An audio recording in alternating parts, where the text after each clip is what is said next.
Hello everyone. Thanks for tuning back into the channel. Today I'm breaking down my 6-day PPL or push-pull leg split, how I run it, why I structure it this way, and then what each workout is targeting and how I recover so I can train more at a high intensity level without burning out. This is a hypertrophy focused program built around higher reps, controlled tempo, and consistency. It's designed for people who want to grow muscle, stay athletic, and keep body fat under control without doing anything overcomplicated. I train 6 days per week. Sunday's my full rest day, and every single day I add on abs, cardio, and then I recover in the sauna to support conditioning and recovery. The split works extremely well if you're like me and you like being in the gym, enjoy structure, and want to push volume while still recovering properly. As I'm explaining these workouts, I'll put a screenshot of each day on the screen so you can save it and you can follow it if you want to. All right, so let's start with the add-ons because these apply to almost every training day. Well, not almost, they do apply to every training day. Every training day except legs, I add direct ab work. Abs recover quickly, and training them frequently helps with core strength, posture, and overall aesthetics. I start with machine crunches, 3 sets of 15. This targets that upper part of your abs and allows you to progressively overload without relying on momentum. I focus on slow controlled reps and squeezing at the top. Next, I move into either decline sit-ups or hanging leg raises for 3 sets of 12, sometimes 3 sets of 25. These bring in more lower ab engagement and force your core to stabilize your pelvis. For cardio, I split it into 2 parts. I do 15 minutes on the Stairmaster to hit conditioning and glutes. And then I follow it by 15 minutes on incline treadmill. Usually I set it at 15 incline with a speed of 3. This keeps my heart rate elevated without destroying recovery, and I do this every single workout, even on leg day. When I'm cutting, I'll run 2-a-days for cardio, which I'm about to start doing at the beginning of the year. And I'll make a separate series on that to track my progress. When I do this, I just do one session in the morning and one in the evening. And this is at the end of each workout, at the end of just the weight training. And then to finish it all off, I use the sauna for 15 to 25 minutes. I usually try to hit that 25-minute mark, and this obviously helps with relaxation, recovery, and stress management. All right, now we can start with the Monday through Saturday workout program. Obviously, you can change this up if you want to do a rest day on a different day. Mondays, I start with arms and it's bicep focused. I start by warming up with machine cable curls, usually with 3 sets of 15. And then I go into straight front cable curls for 3 sets of 12. This is usually a lower weight, and so is the cable curls at the beginning. I usually put on about 70 pounds. And then for the front curl, I usually do about 65 to 75 pounds. I really enjoy the front curls because they keep a constant tension and really target that long head of the bicep. And then I move into my main superset, which is incline dumbbell curl, or usually I do it with a incline dumbbell curl machine. Most gyms don't have them, but mine does. So I do a heavy set of 3 sets of 12. And then immediately after that 12th rep, I drop weight, most likely in half. And then I do 3 sets of 15 on those. After that, I do preacher curls, and I use the 21 method, which is 7 one arm, 7 the other, and then 7 reps together. And then I do those for 3 sets as well. This absolutely fries the biceps and eliminates cheating. And at this point of the workout, usually my arms are completely dead. Next, I do one arm cable cross curls for 3 sets of 15. These help peak contraction and symmetry. I usually keep this weight at around 50, and that's the majority of my lifts. I keep the weight low, except for probably the incline dumbbell curl, just for that heavy portion, just because I like doing a lot of reps. And then some days I finish with rope hammer curls, usually 2 sets of 12. And that's just to stretch my arms out at the end. I don't do it at all times. You can if you want. And then, of course, at the end, I do the everyday add-ons, and that's my arm day. Tuesdays are my chest day, and it's my primary push day. I warm up with pec deck flies for 2 sets of 15 to open up the chest and shoulders.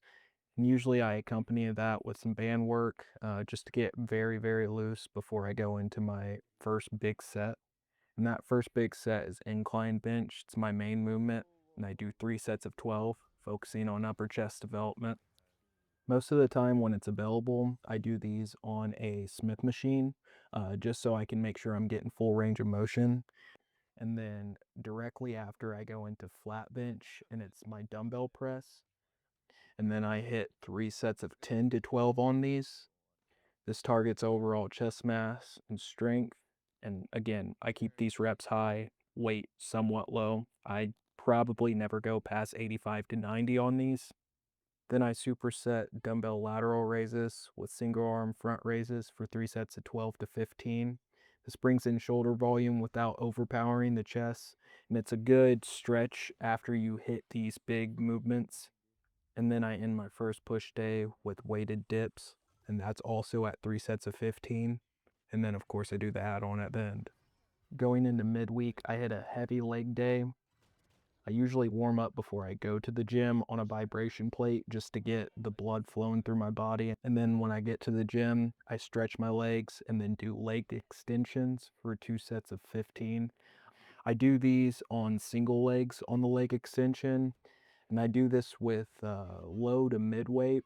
And then I put on a heavy set, usually on my working set, and I hold that heavy set for about 15 to 20 seconds, and I repeat that on each one.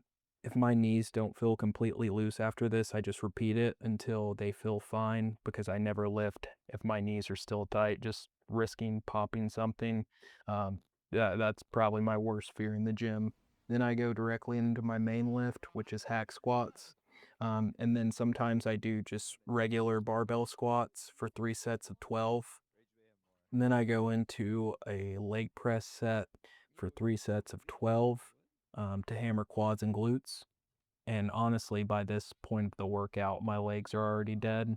Then I go into hamstring curls, and then I do those for 3 sets of 12 to balance knee flexion. And honestly, it depends on if my legs are completely dead or not. I'll jump back into a working set of leg extensions, and I try to hit that for 3 sets of 12 for a heavier set. But then I end it off with standing calf raises, and then I do those for 3 sets of 15. Thursdays are primarily my back day, and then I do a small arm workout at the end of each one. I warm up with band pull parts or light rows, usually same reps, 3 sets of 15, sometimes 3 sets of 25, because on back days I usually have a longer recovery on those. And then sometimes I'll warm up with pull-ups if my back's feeling really loose, or I'll just go straight into lat pull down for my main lift, and it's 3 sets of 12. I'm targeting lat width on these, and then I go into a T-bar row, or if there's no T-bar, I go into barbell rows for 3 sets of 10 to 12, and these build thickness. And then after that, I go directly into single arm dumbbell rows, and these are the same reps and sets, but on each arm, so 3 sets of 12 each arm, or 3 sets of 15 on each arm. And then I do face pulls for 3 sets of 15 to hit those rear delts and upper back. And then for that small arm finisher, I do dumbbell hammer curls for 3 sets of 12, and then rope push downs for 3 sets of 12. Fridays are structured the same with shoulders and then a small chest accessory workout at the end of it. I start with dumbbell overhead press, and I work up to 2 sets of 10 by 12. I start those first few sets with low weight, and then for those 2 sets of 10 by 12, I do heavy weight, usually up to 95 or 100 pounds. I do the same structure on the next lift, which is machine incline shoulder press, and I work up to those 2 heavy sets of 2 by 10 or 2 by 12. And then I move into dumbbell lateral raises for 3 sets of 12 or 15, really focusing on that front lateral movement. And I can demonstrate this in a different video when I do my workout splits, but I honestly think it's better if you do these seated, so I may switch that up instead of doing standing, doing seated lateral raises. And then I move into rear delt rows for 3 sets of 15 on each arm. These are what you think of as those lawnmower rows, like you're pulling the cable away from your face. And that's the end of my shoulder portion. And then I move into that small chest add-on, which I do either a chest press machine or an incline dumbbell press for 3 sets of 10 to 12, just to get the chest engaged a little bit. And then I do 3 sets of push-ups, sometimes weighted, sometimes not, but I usually hit 3 sets of 15 to 25. And then I do the add-on at the end. The last day of my split for the week is another leg day. I tend to go really light on this just so I don't over push anything or get hurt doing something. And I just repeat my first initial leg day just with lower weight or half weight. And sometimes I'll either replace like a hack squat with a RDL or something of that variety. And then that's the end of my week for my PPL split. This split has helped me stay consistent, grow muscle, and maintain conditioning, and I probably did this split for 3 years now. This split works for me. I'm not saying it's going to work for you. I've had a couple friends try this and they've seen results, but if you're willing to train hard, eat right, and recover properly, this program delivers. I think at the new year, I may start making videos about my meal prep and my meal plans, along with demonstrating the workouts that I do, kind of a day in the life of each one. If that's something you guys would like to see, let me know, or I can make different kinds of videos. Just leave your comments down below. If you found this any bit helpful, let me know. Give it a try and see if it works for you. At least try it for maybe a month or two. See if you get any results from it and let me know down below. Again, thank you for taking the time to watch this video. If you'd like to, leave a like, subscribe, and leave a comment down below. Thank you.